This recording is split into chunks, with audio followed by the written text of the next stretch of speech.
Please be seated.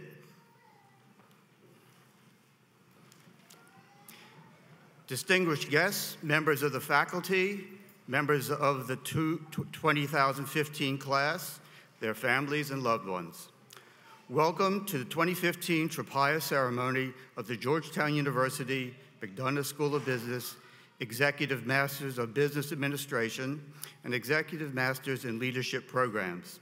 I'm George Liebensfeld, Director of Academic Affairs for Executive Education degree programs at the McDonough School of Business, and I'm honored to serve as Master of Ceremonies this afternoon. We will begin our ceremony with an invocation delivered by Father Anton. Following the invocation, Professor Stanley Nolan will read the university charter. Please stand for the invocation.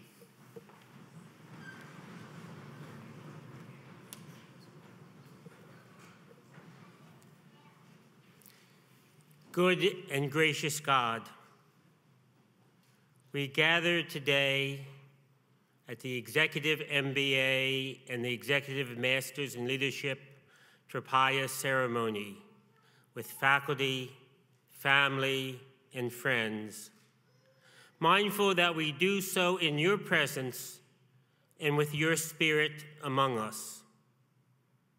God of all creation, you call on all humankind to be co-creators with you and to participate by our labor in your work of making a world of justice and love. Help us to realize that by our own creativity, we share in your eternal creative act. God of all wisdom, guide us by your divine wisdom.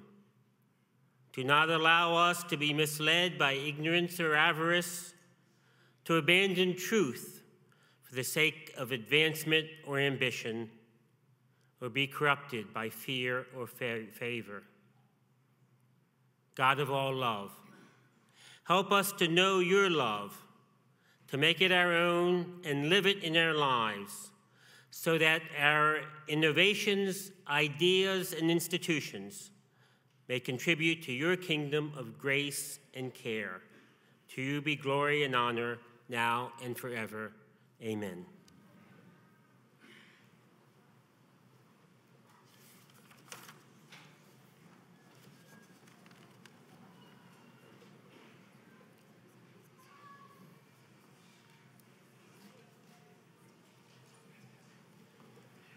Yes, you may be seated.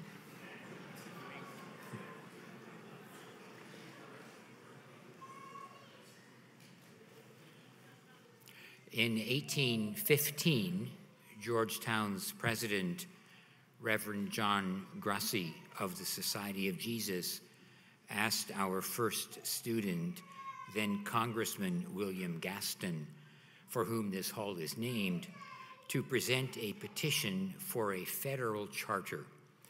The bill passed the House and Senate in February 1815 and was signed by the president on the same day the Senate ratified the Treaty of Peace ending the War of 1812.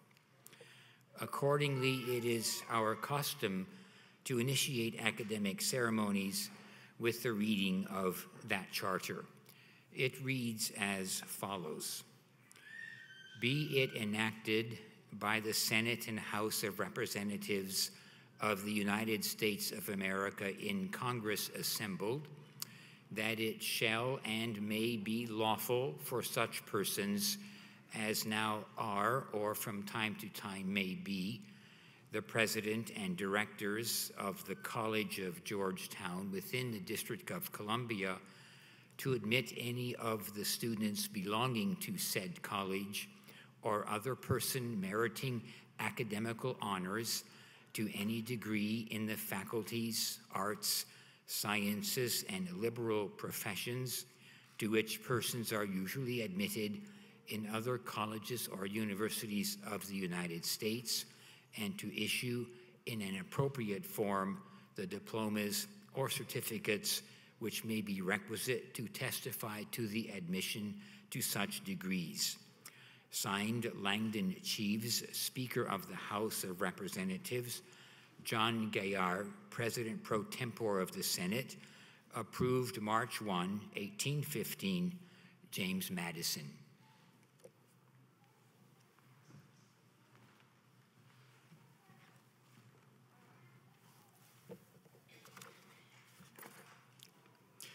The Executive MBA and Executive Masters in Leadership are comprised of an exceptional student body and world-class faculty.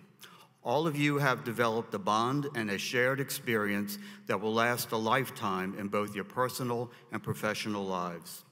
The Executive MBA and Executive Masters in Leadership have each chosen distinguished members of their classes to address this ceremony.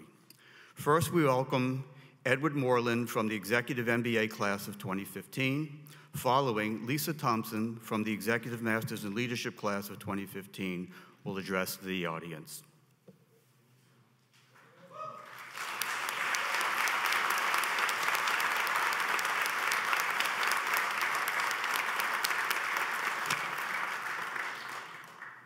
Wow, here we are. Congratulations to EML. Congratulations to EMBA 20. What a journey, right? I got to tell you a couple things, and I'm going to try not to go over. I apologize in advance if I do. When I was told about this honor to represent our class, they said to me, "Be yourself. Don't offend anyone." I don't know that those two things can coexist, but I'm going to do my best. Just yesterday, I had someone from faculty share with me 2 more rules. One was don't propose, which would be very awkward because my wife and children are here. And don't swear. I have to tell you, that stood me up a little bit, because I'm not sure that I can relay my full Georgetown experience without using the F word. It may not be the one that you're expecting, but I hear nervous laughter from Paul. Paul's cringing. But before I begin, let me thank our faculty and Georgetown University. I think they deserve a round of applause.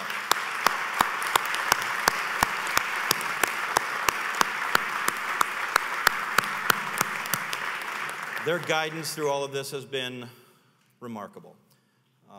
We'll always remember our experiences here at Georgetown.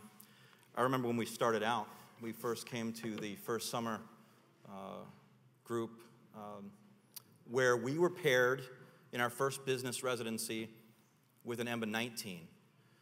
And we all clung to that person's advice. Interestingly, we clung to that person's advice the same way that you might cling to an 11th grader's advice who had been held back, right? So we started off going in the wrong direction. During the course of the program, we grew together, right? So we had these opportunities. In the second residency, we were still annoyed a little bit by this schedule. And we were pressed, and we had family issues, and it was hard for us to make the time. And finally, during the second residency, the business residency, we were able to come together, and we shared personal stories, and everybody looked out for each other. And it was wonderful. And that's not to say that everybody got along all the time. There were times, up to and including yesterday, that some of our cohort wanted to kill other members of our cohort. And I'm sure that the EMLs had that same experience. There's knowing smiles over here for those of you who can't see them. We also had times to share and grow together personally. We got to know each other's families. In fact, during the course of our time at Georgetown, members of our cohort got engaged. And not to be outdone, there were other members of our cohort who were actually married. And so that they couldn't have the spotlight too long, there were members of our cohort who had children. So somebody did better time management than the rest of us in managing our schedules. There was one person in our class that I'm convinced, Tahir tells me that Dorina actually stepped out of class during a break, had a child, and came back in. So we all learned time management skills along the way. I do want to share with you one story that sticks out to me of my time at Georgetown, And that's sort of the idea of the growth of our families, the way we all come together and become part of the Georgetown family. I was traveling to India. I was in Bangalore, India. And I got a call from the front desk, and the front desk says, "There's someone here to see you." I'm halfway around the world. I'm in a city with 8.5 million people. Who's at the front desk? Vinod's father came to visit me, to welcome me to his city. That's amazing. If you get a chance, introduce yourself to Vinod's father, one of the kindest guys in the world.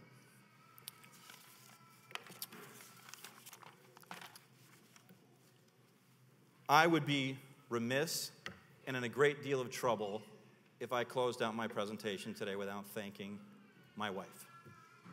My children, my sisters are here.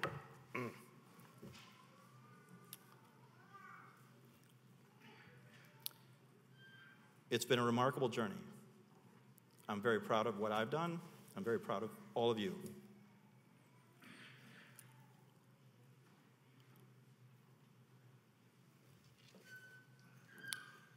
People put their lives on hold for us, and it's pretty remarkable.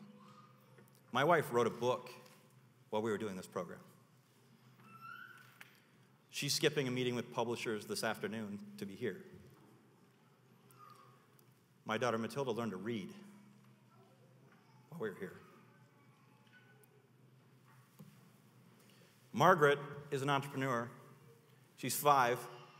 She made a box with some log lumps in it, and she tried to sell it to Nick Davlos for $26.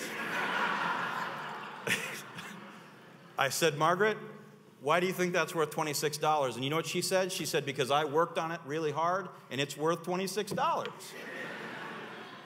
So our lessons are bleeding over into our families. All right. The F word that I'm referring to is family. I think most of you have figured that out by now. At the Boathouse a couple years ago, I said if I had the chance, I would drop the mic and walk off stage.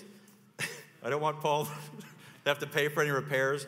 These microphones don't seem compatible with dropping them. So what I'm going to do is just say thank you very much for this experience and join my family, which is you and our family, back on the floor. Thank you.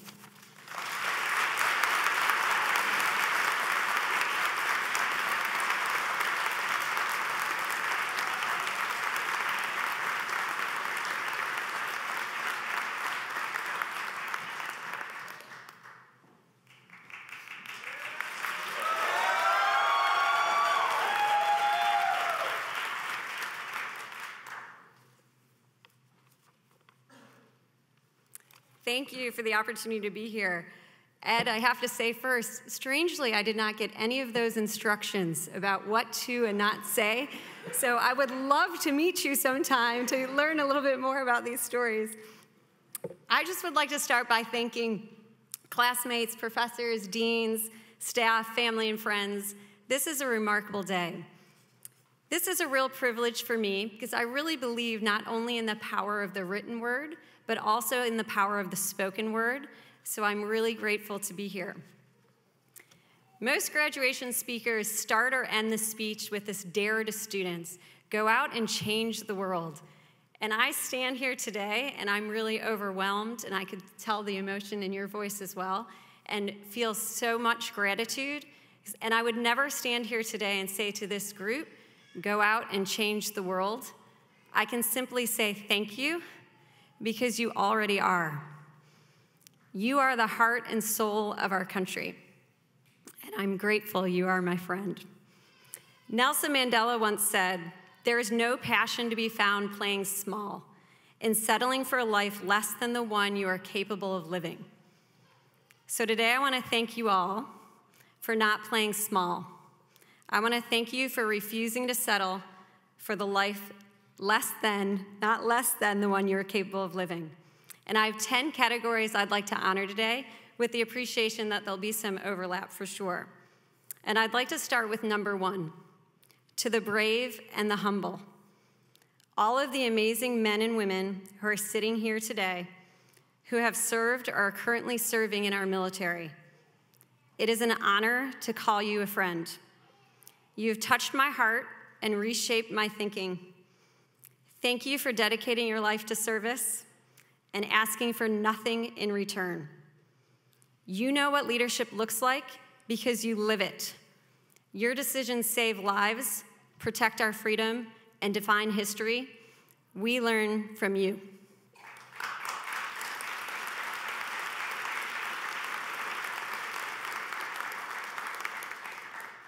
To go through the rest here, I'd like to start with the passionate and the relentless for number 2, and you know who you are. Thank you for all of you who dedicate your lives to education and the government and to challenging the status quo. To those that inspire, specifically our professors, your work affords you the choice of any job in this country. Thank you for choosing teaching. Thank you for choosing research. Thank you for choosing us. To the administrators, the coaches, the teachers, and the parents, all of you that are out there, thank you for the hours no one sees, the hours devoted to the complicated pursuit of inspiring another human spirit. To the dedicated and optimistic, to all of you running nonprofits and starting schools, you are giving voice to those that are marginalized in society, and this country needs you.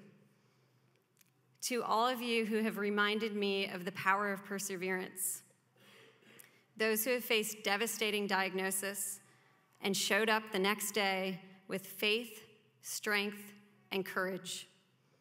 To all of us here raising babies, working full-time, and going to school. Number 6 is for the risk takers. Those of you starting companies, changing careers, moving to new cities, thank you for sharing the joys of success and the stories of failing fast. Thank you for the courage to be vulnerable and for allowing your voice to tremble when you spoke of moments of real leadership. To all of you that lead by example in other ways, those taking chances to follow your dreams, to all of you who've chosen careers where you are a trailblazer, often in rooms everyone else looks the same.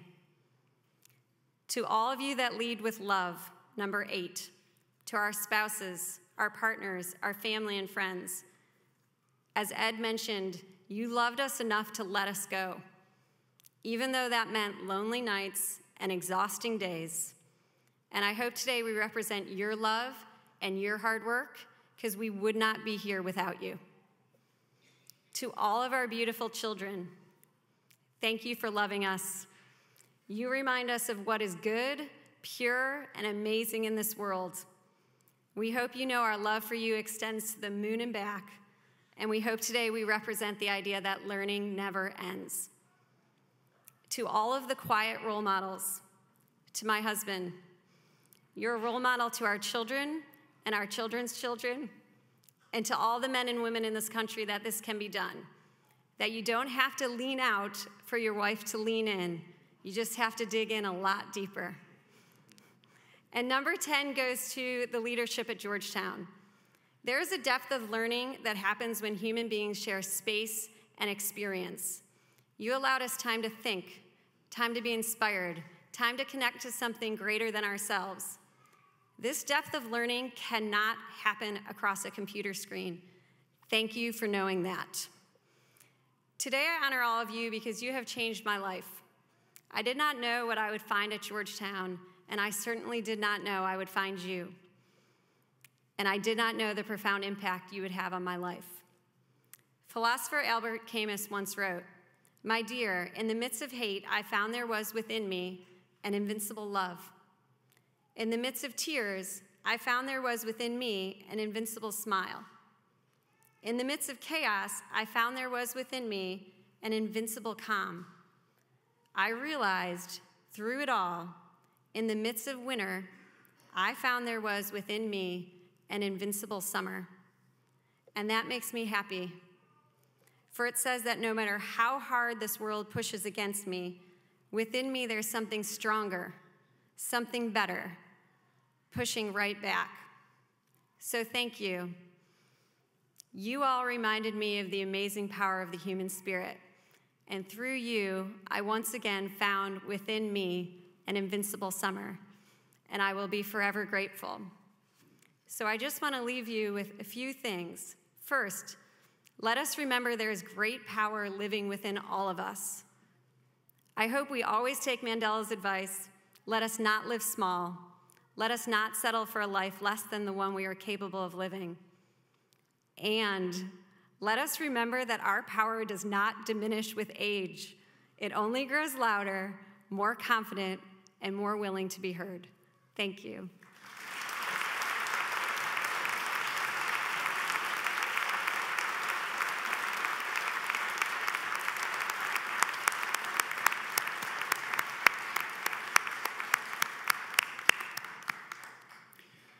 Thank you, Ed and Lisa, for sharing your reflections with us today.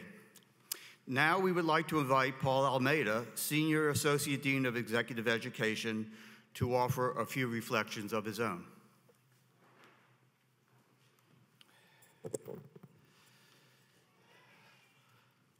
EML and EMBA students, my wonderful colleagues, parents, spouses, family, and friends, welcome. I've been at Georgetown almost 20 years. And before I came here, I'd never heard of a Tropaia ceremony. Do you know what it is? Tropaia ceremony. I'm not sure what the official answer is, but I know this. It's about a recognition for what you have achieved, and it's about celebration.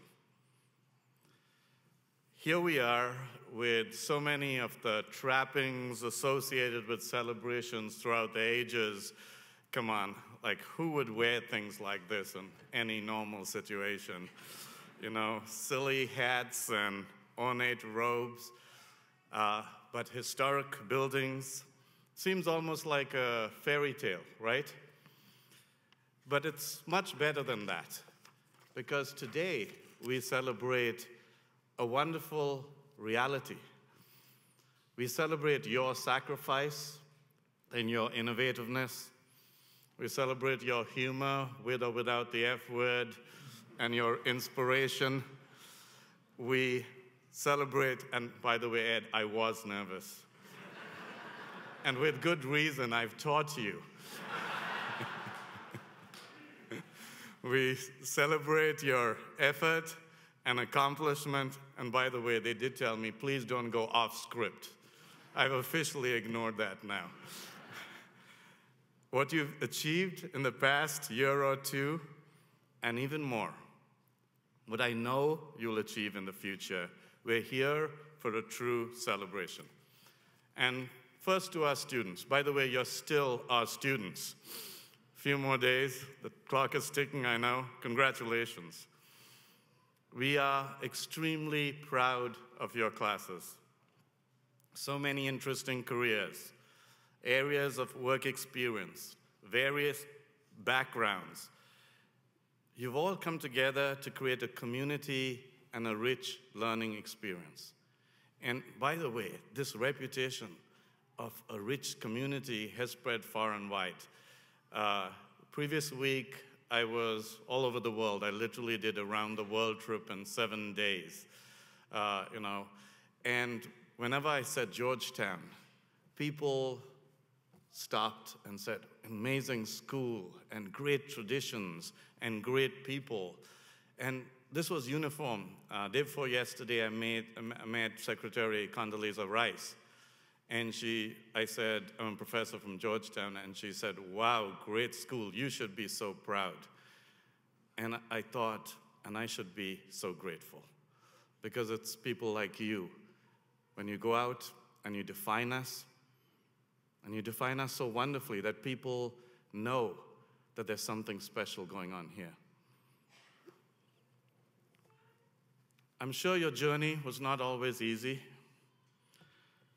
There were many intended and some unintended challenges. There was a lot of hard work, high-speed deliverables, quizzes, papers, late nights, very early mornings, readings you did and readings you didn't do.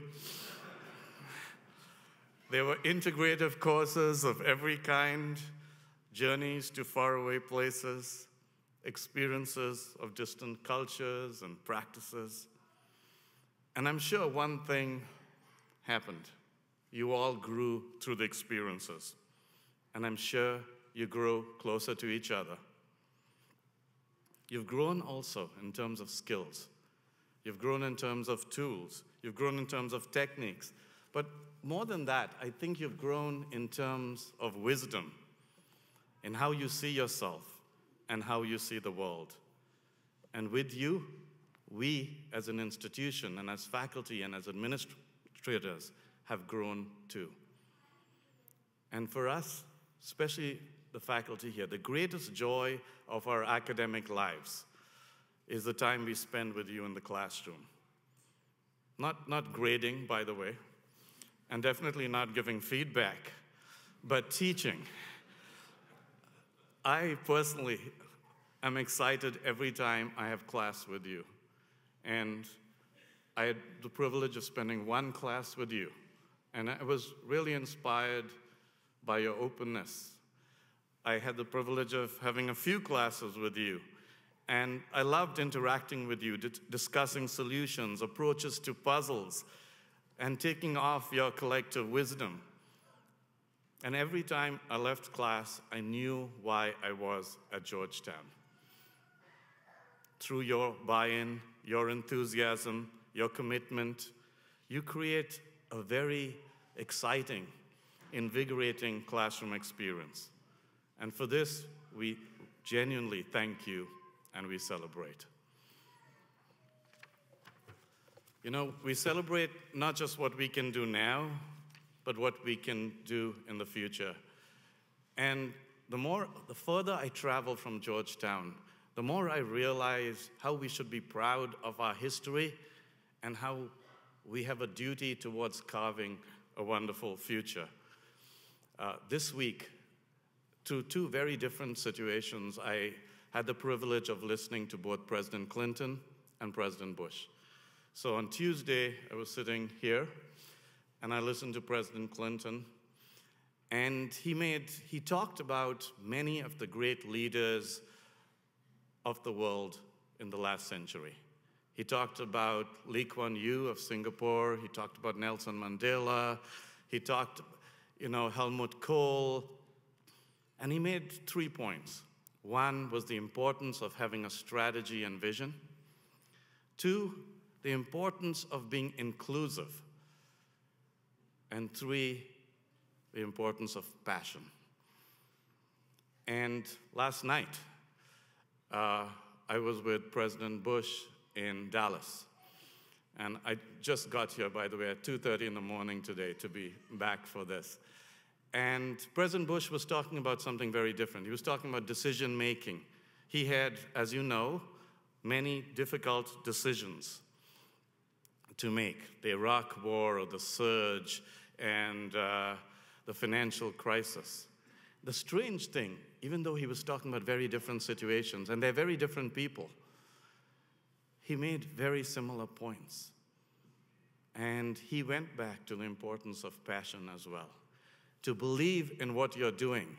And he made the point that there's going to be so many brickbats and stones thrown at you, regardless of what you do.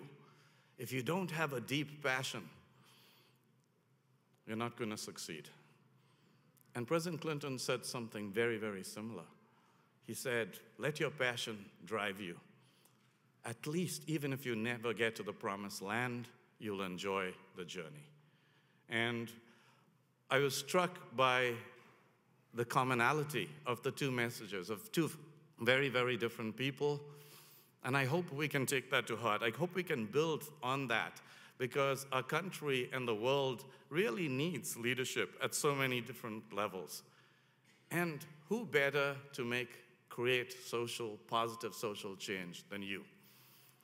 You have the tools to make a difference. You have the legitimacy. I promise you, go anywhere in the world, whether it's Seoul or Singapore or Istanbul, people will know where you're from. You have the networks to tap into tens of thousands of alumni, whether they're from the law school or the business school, or even attended a 5-day course here. They will do great things for you if you ask. You have the confidence to know that you can tackle any challenge. As long as you believe you can, you will make a difference. And this is why we celebrate.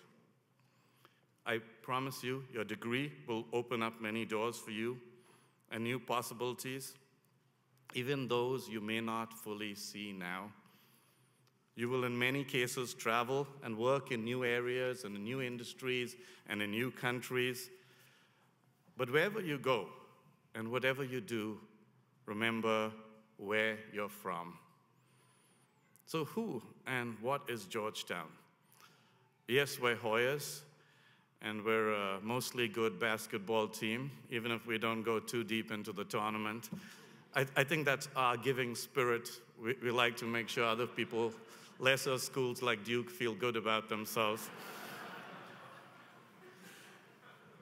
Georgetown is also a lovely campus, elegant buildings, scholarly faculty, caring staff, wonderful students.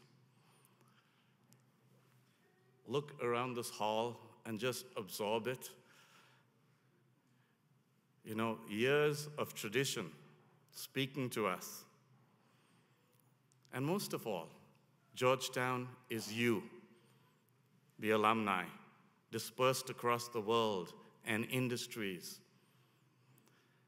You are our strength. You define us, not us. You define us in this real world. You give meaning to the name Georgetown. And you define us by what you say and what you do and how you do it. And we are different, and we are special, and we do react differently to the same situations than our colleagues from other universities. And that's why we can be extremely proud, and that's why we can celebrate. Finally, we will miss you. So wherever life takes you, please come home. Come home by hiring your colleagues and supporting them in good times and in bad. Come home for referrals, for contacts, for advice. Come home to share your expertise as teachers and as guest lecturers. Come home to meet your colleagues, old and new. Come home to enrich what we are together. Or come home just to say hello. Come home. We'll be waiting. We'll keep the lights on. For you are a Hoya. You are a part of Georgetown, now and forever. And for this, we celebrate. Thank you.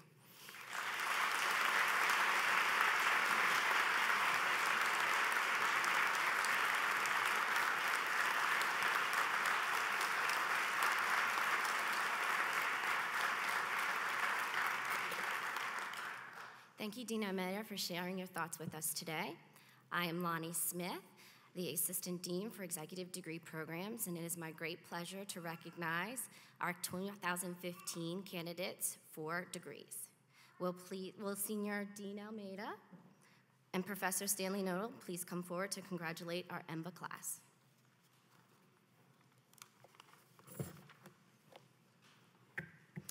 We will begin with the Executive MBA class of 2015. Will the first row please come forward to receive recognition of your program participation? Please hold your applause until all the students have returned to their seats.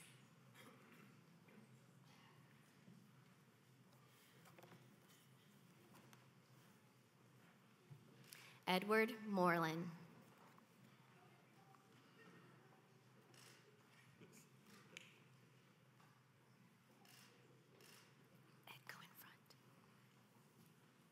Nader Abadi.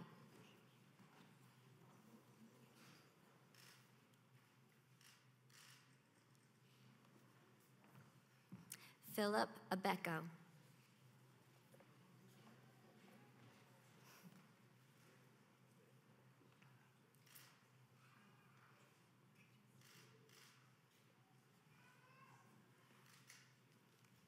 Scott John Anderson.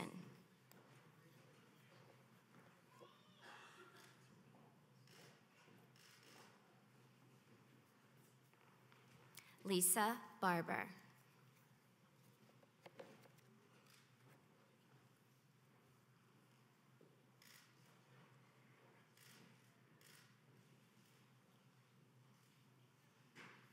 Francisco Barrera.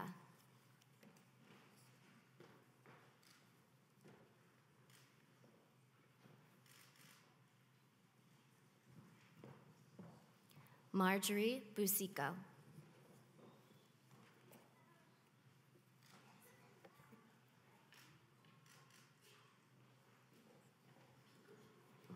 Brandon Bowles.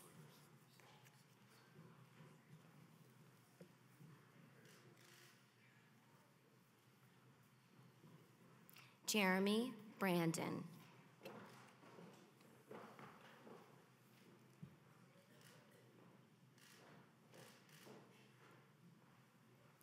Christopher Corey.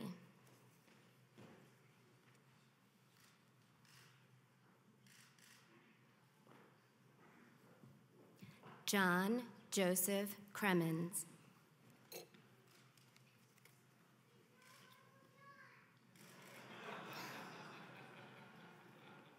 Nico Dagnini.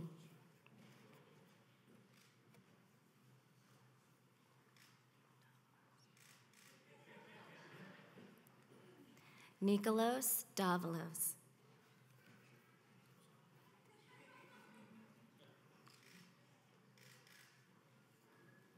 Jordan Dodona.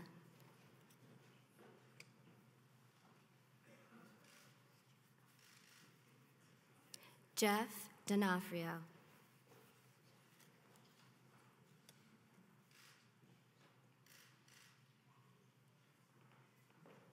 Bradley Duckworth.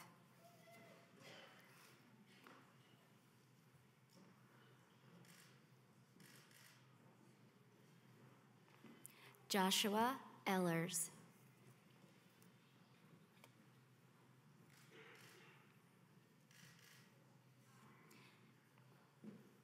Jeff Facer.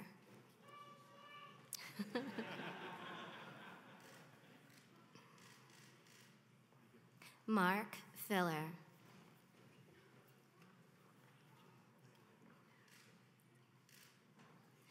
Justin Gandino Sadin.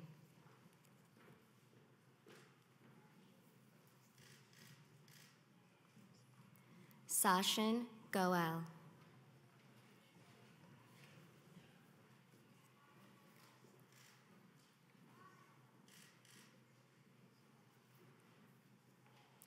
Teresa Goody.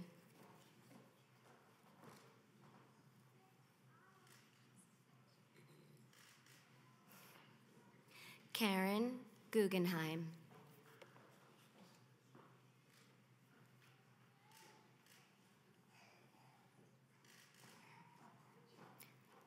John Hendricks.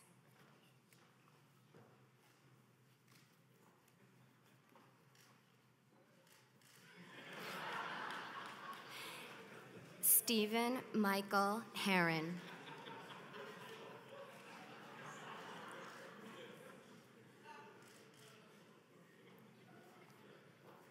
Ose Amole.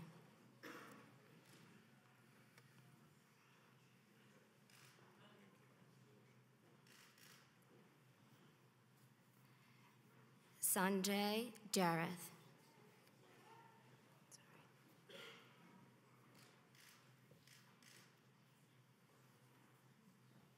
Sherry Ann Kelly.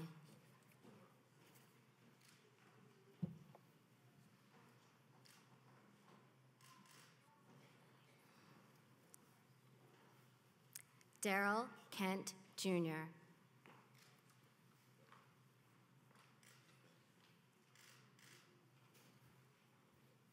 William Cloth.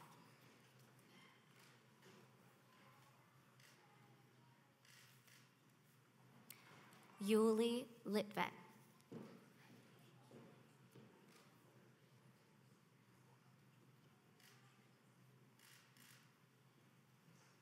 Edward Drew McKechnie.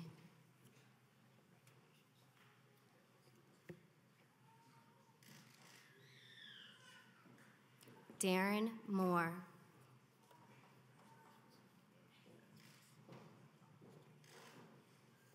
Kareem Mutasib.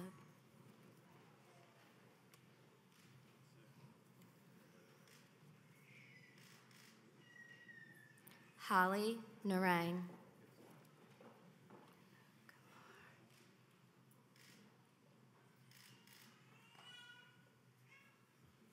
Vinod Kumar Netitla.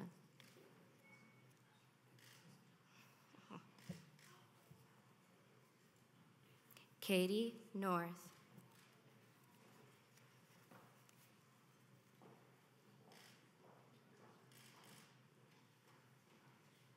Andrew Newicki.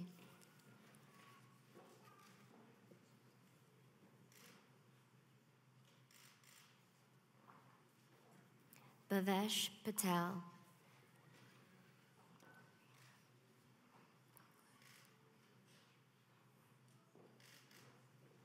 Darina Pinglu.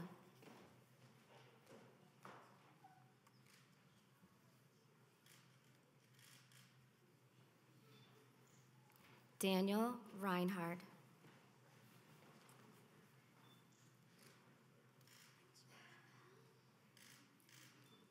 Michael Rosenthal.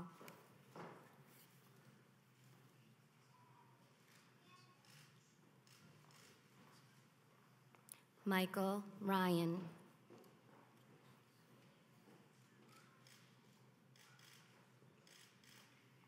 Andrew Raskovich.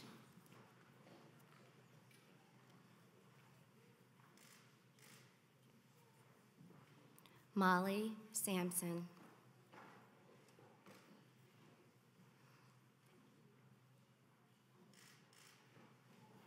Jennifer Schaefer.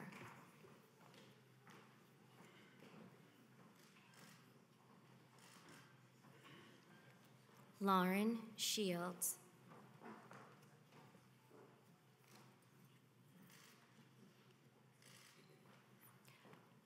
Earl Stafford.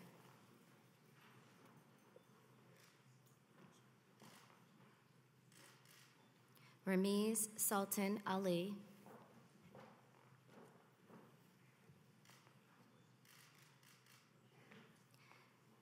Tahir Yaqub.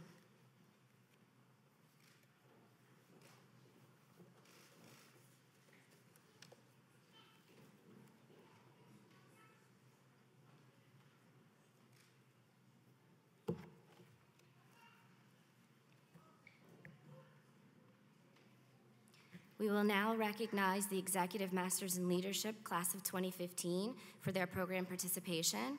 Will Kathy Tinsley, Lamar Reinsch, and Professor Michael McDermott please join us in congratulating the students?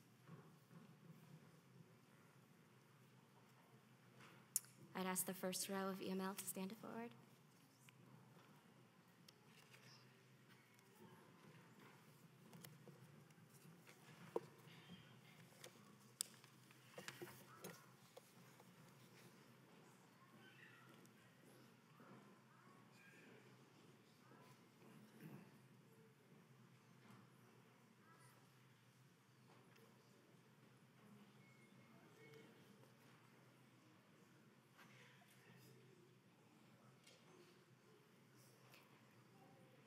Lisa Marie Thompson.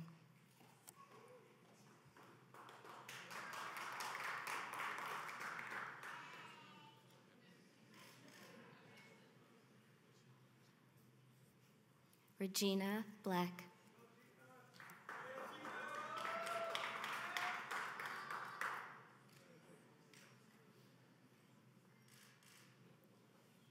John Crane.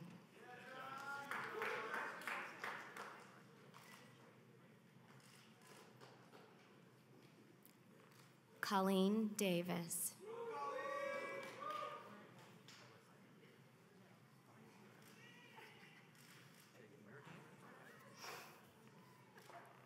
Daniel Durham.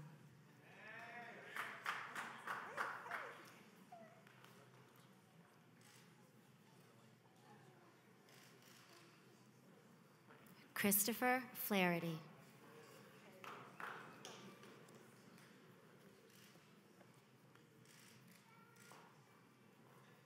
Everett Gutierrez, Jr.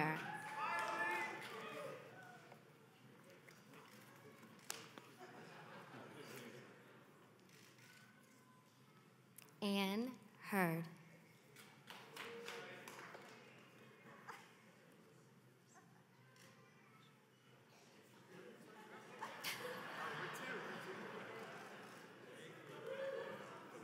Tavio Hobson.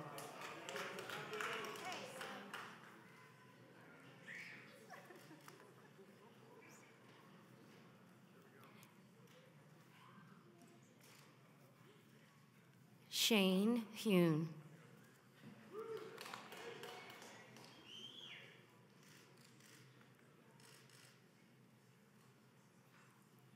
Matthew Young.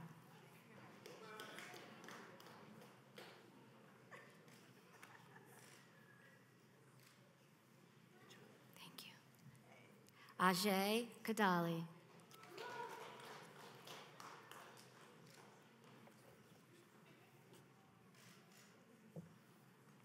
James E. McPherson.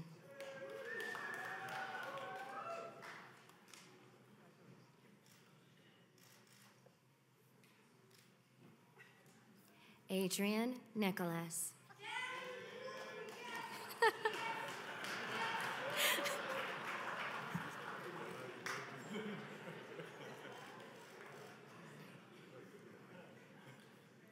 Nefti Pluez.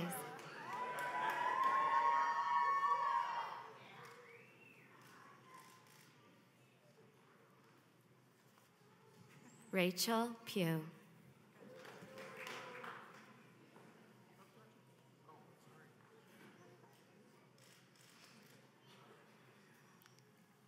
Kyasia Shields.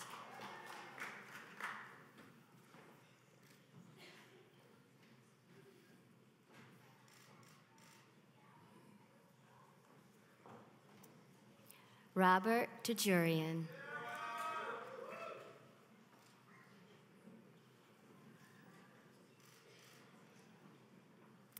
Luke Wittich.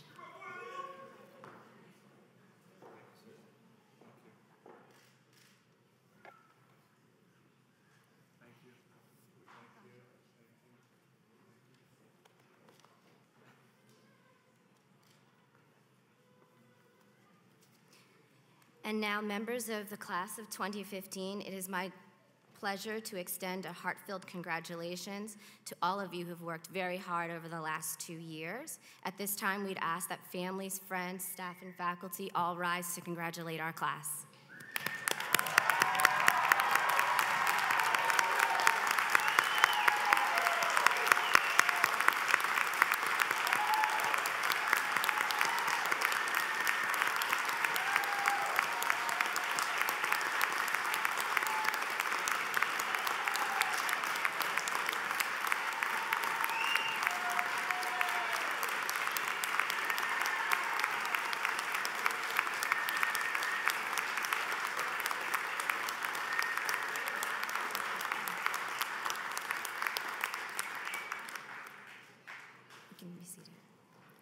Thank you all for joining us today, and congratulations again to our students. We wish you all the best in all of your future endeavors, and welcome to the Georgetown alumni family. Please stand for the benediction, which will be authored by Father Anton.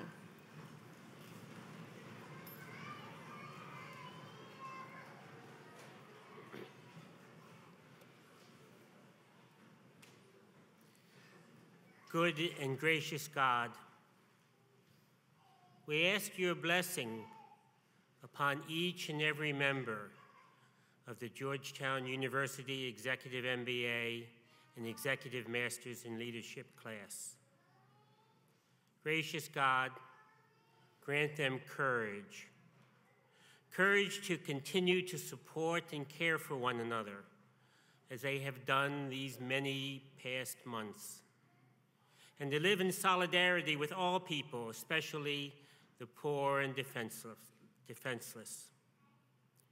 Courage to make a difference in their homes, workplace, and world, never tiring of working for a more just world. Courage to love all whom you bring into their lives with the merciful and luxurious love of God. Help them to imagine the leaders they can be, leaders who seek and find how to serve, leaders that know the true purpose of wealth is reckless generosity, and the purpose of the talents and skills they have learned is to create a world of kindness, love, and justice. Leaders who will bring the creation you began to completion, and your kingdom a reality here on earth as it is in heaven. Amen.